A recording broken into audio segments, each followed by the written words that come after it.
Hello বন্ধুরা, দেখো সন্ধ্যাবেলা কিরম আমাদের বাড়ির পিছন দিকটা অঘটন ঘটে গেল। আমরা যদিও ব্যাক সাইডে আমাদের ফ্ল্যাটটা, আমরা ঠিক জানি না, দেখছি ভিড়ভাড়টা, তারপরে একটু বেরিয়েছি, দেখছি পেছন দিকে একটা বাড়িতে কাঠের জিনিসপত্র তৈরি হয়, সেই বাড়িতে আগুন লেগে গেছে। এখন এবার ভিড়ভাড়টা হয়েছে, দেখছে দুখানা দমকল, পুলিশ, তারপরে আমিও ভিড় টিট ঠেলে ভেতরে চলে গেছি, কিন্তু ততক্ষণে পেছন দিকের আগুনটা নিভে গেছে। কিন্তু ভিডিওতে দেখাচ্ছি তোমাদের যে দোকানটা, সেই দোকানটা এখন ভাঙছে, দোকানের ভেতরে আগুন আছে। আর এত ছোট জায়গা, এই যে দেখছো যে পাশে আবার একটা মানে ডোবা টাইপের রয়েছে।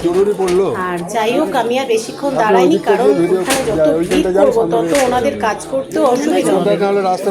আর এই আপাতত গুড নিউজ যে বাড়িতে কেউ ভেতরে ছিল না, কিন্তু ভেতরের সমস্ত জিনিস একদম ধূলিসাৎ হয়ে গেছে। এই শাবল দিয়ে এই মানে কি বলে এটাকে, গেটটা যেটা ভাঙছে। তারপরে এই দেখে যাই হোক খুব খারাপ লাগলো। এই